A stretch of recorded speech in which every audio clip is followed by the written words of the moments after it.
All right, this is what is making headlines right now. The price of crude oil has gone south all over again from about $40 to $41 a barrel 2 weeks ago, now trading around $36 early today for U.S. crude futures. Oil prices taper off late last week when Saudi Arabia says Iran will be needed at the Doha meeting to agree to output freeze among member states. Russia is also expected to be at the meeting, Nigeria and Qatar, among other nations. That meeting is very crucial, the 17th of April. Meanwhile, Iran says it's interested in the meeting but cannot give any commitments to an output freeze. Iran wants its oil production to be back to pre-sanctions level before agreeing to any freeze. Meanwhile, Iran's oil output has been up. We'll hear more about that later on the program in the afternoon. Business Incorporated, 1:30 CET. Okay, here in Nigeria, we're going through petrol crisis management, Africa's largest oil producer. The government announcing petrol prices at the retail outlets will remain at 86 naira per litre. The NNPC, that's the state oil retail outlets, and 86.50 at previous levels, putting paid to speculations that oil prices will likely go up as crude prices go higher. Petrol retailers, however, says the scarcity may remain until the month of May. Meanwhile, the International Oil Corporation says they may help the lack of foreign exchange to oil importers to get oil products into the country. That takes a number of weeks before they get in here. So Nigerians are preparing for a long haul in the dark. Now, it's been 20 years since the NIDF, Nigeria International Debt Fund, was launched in Nigeria.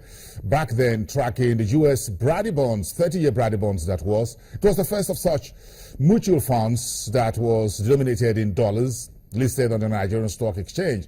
Now, the fund managers says the meeting will be held on the 28th of April to get all the note holders to agree to some slight adjustment in the deed of agreement.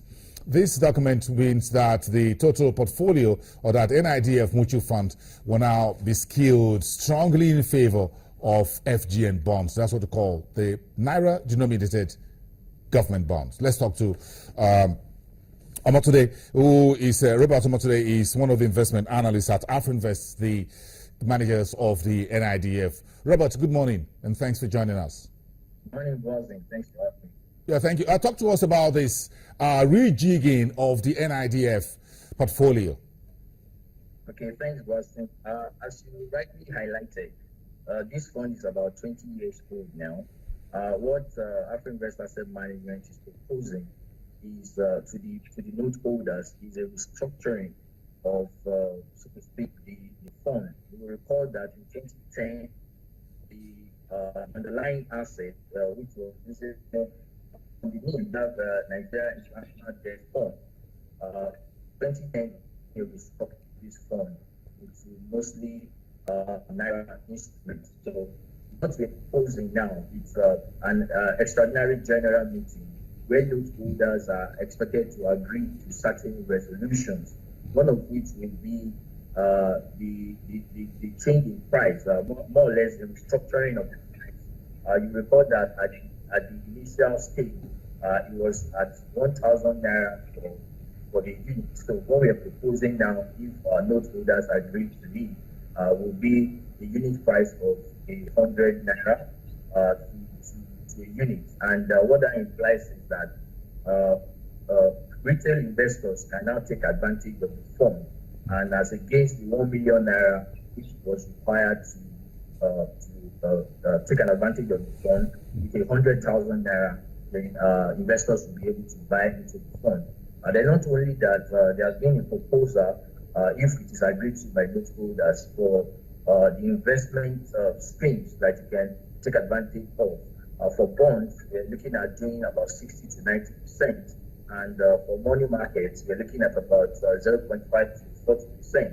And of course, for cash, we're looking at an investment not more than 5% at any point in time. So these and other resolutions are what note holders are expected to debate on come April 28th for the extraordinary general meeting. Robert, in terms of the rebalancing this portfolio bonds, FGN bonds, 60 to 90%, what does that tell about what's the outlook of you analysts and the fund managers are regarding how profitable it is to invest in Nigerian bonds, government bonds?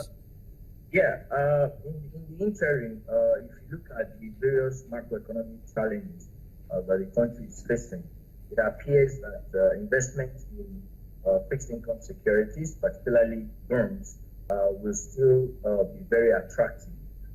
If you take out other FX issues, if you're a foreign investor taking advantage of this market, if you're local and you're in here, at the current yields, Nigerian bonds are still attractive. If you analyze yields across tenors, if you check from term to maturity of less than 1 to as high as close to 20 years because of the new instrument that we have yields trading at as high as 11.4% on the average. On the extreme, you see about 12.5% on the instruments that are closer to 20 years term to maturity. So on the whole, you could say that bond instruments are still more or less very attractive. And of course, recently we saw what happened when the Monetary Policy Committee decided to hike interest rates by 100 basis points. What that implies is that for bond market, it's a direct transmission. Okay, so you see yields rise by an average of about 150 to 200 basis points. So Nigerian bonds are still very attractive. Robert, I remember in 1996-97 when the NIDF was launched and introduced. This was for the big boys. If you don't have deep pockets, you wouldn't be able to get an NIDF. I remember that went for several thousands of naira. So it's taken 20 years down the line for you folks to rebalance this and say, look, we need to spread this out to Nigerians. Instead of #1 million naira, I could just bring in 100,000.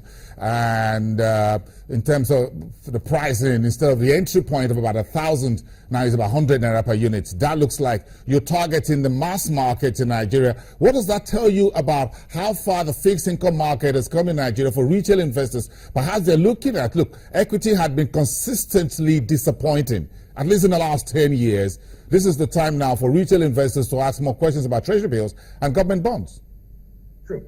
Well, I must say on a lighter note that because you've been long enough in the market, 20 years ago, I was not in the market at that time. But to answer the question directly, what we've seen in the equities front is a lot of retail investors have been targeting that market. And if you see, in the fixed income end, it appears this is the time that a lot of investors, locals who are retail, are also targeting the fixed income market. You see that the NSE has a platform to trade some of these bonds on a retail basis. And if you analyze across instruments, shorter term and medium term, even long term maturity, you see a lot of funds that are being created to allow retail investors to take advantage of the opportunities within the fixed income space.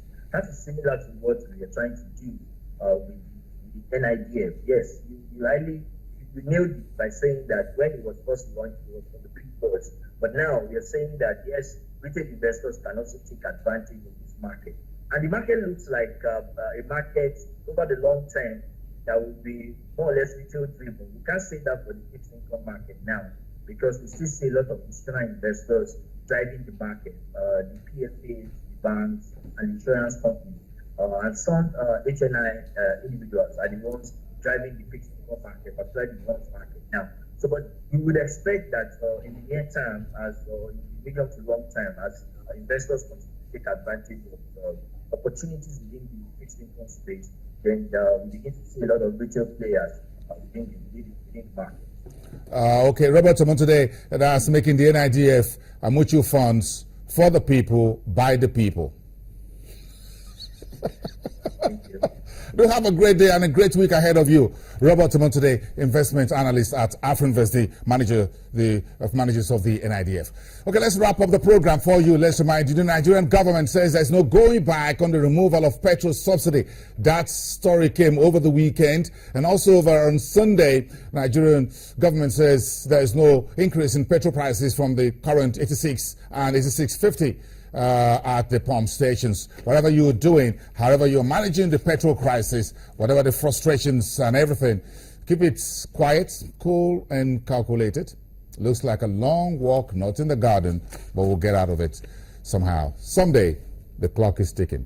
I am Bosun Namafa. You do have a great day, and I'll see you again.